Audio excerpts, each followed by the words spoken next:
বর্তমানে সামাজিক যোগাযোগ মাধ্যম একটু বেশি উষ্ণতার মধ্যে রয়েছে ঢাকায় চলচ্চিত্রের দর্শকপ্রিয় তারকা বিদ্যা সিনহা মিম।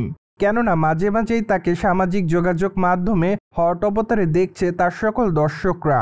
তাই তো বলাই বাহুল্য যে সম্প্রতি ছবি আপলোড করার মাধ্যমে তার ভক্তদের কাছে আলোচনার কেন্দ্রে থাকেন সবসময়ই তারকা। সেই ধারাবাহিকতায় সম্প্রতি বিদ্যা সিনহা মিম আবারও তার দর্শকদের মধ্যে হট অবতারে ধরা দেয়। যদিও সম্প্রতি অবশ্য তাকে সুইমিং পোশাকে দেখা যাচ্ছে, পাশাপাশি ভেজা শরীরে সুইমিং পুলে দেখা যাচ্ছে নায়িকাকে। তাই তো বলাই বাহুল্য যে বর্তমানে দর্শকদের কাছে আরেকটু হট অবতারে ধরা দেয় ভেজা শরীরে তিনি, যার প্রেক্ষাপটে তার রূপের প্রতি নতুন করে দিশেহারা হচ্ছে তার সকল দর্শকরা। তাছাড়া তার প্রকাশ করা ছবির কমেন্ট বক্সে অনেকে লিখেছে আগুন, আবার অনেকে তাকে লাভলি বলেও দাবি করে। পাশাপাশি অনেকে আবার জানতে চায় তোমার হাজবেন্ড কি কিছু বলে না তোমাকে। সেই সাথে অনেকে আবার দাবি করে তার নতুন চলচ্চিত্র কবে আসবে। যদিও আবার অনেকে জানতে চায় তিনি বর্তমানে চলচ্চিত্রের পর্দায় কম কাজ করছে কেন। আবার অনেকে লিখেছে জাস্ট আগুন। পাশাপাশি অনেকে আবার তার রূপের প্রতিও ক্রাশ খেয়েছে এমনটাই জানিয়েছে।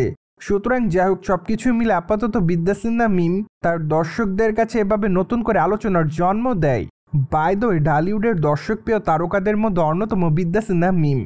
যদিও এই তারকা তার কেরিয়ারেরই মধ্যে বেশ কয়েকটা দর্শকপ্রিয় চলচ্চিত্র উপহার দিয়েছে তিনি তার দর্শকদের। তাছাড়া বাংলাদেশের পাশাপাশি কলকাতা বাংলাতেও নিয়মিত কাজ করতে দেখা গিয়েছে একটা সময় তাকে, যার প্রেক্ষাপটে দুই বাংলার দর্শকদের কাছে দর্শকপ্রিয়তার শীর্ষে রয়েছেন তিনি। কিন্তু দুঃখের বিষয় এই যে তারকা বিবাহ বন্ধনে আবদ্ধ হওয়ার পর থেকে চলচ্চিত্রের পর্দায় একটু অনিয়মিত হয়ে যায়। তাই তো বলাই বাহুল্য যে বর্তমানে চলচ্চিত্রের পর্দায় তেমন একটা দেখা যায় না তাকে। যদিও সর্বশেষ অবশ্য তাকে অভিনয় করতে দেখা গিয়েছিল মানুষ চলচ্চিত্রে। চলচ্চিত্রের পর্দায় তার অভিনয় রীতিমতো তার দর্শকদের কাছে নজর কেড়েছিল, কেননা চলচ্চিত্রের পর্দায় একজন পুলিশ অফিসারের চরিত্রে অভিনয় করতে দেখা যায় তাকে। তাছাড়া চলচ্চিত্রটি নির্মাণ করেছিলেন নির্মাতা সঞ্জয় সমদ্দার। যদিও চলচ্চিত্রের গল্পটি দর্শকদের কাছে নতুন মাত্রা যোগ করে। পাশাপাশি চলচ্চিত্রের পর্দায় অভিনয় করতে দেখা যায় টলিগঞ্জের সুপারস্টার জিতকে। তাই তো বলাই বাহুল্য যে দীর্ঘদিন সময় পর জিত এবং বিদ্যা সিনহা মিমকে একসঙ্গে দেখা যায়। অন্যদিকে মাত্র কয়েকটা দিন আগে ঢালিউডের এই বিউটি কুইন জানিয়েছিলেন যে তিনি বর্তমানে আবারও চলচ্চিত্রের পর্দায় নিয়মিত কাজ করতে চায়। তাই তো ধারণা করা যাচ্ছে যে হয়তো আগামী দিনগুলোতে আবারও তিনি নতুন কোনো চলচ্চিত্রে যোগদান করবেন।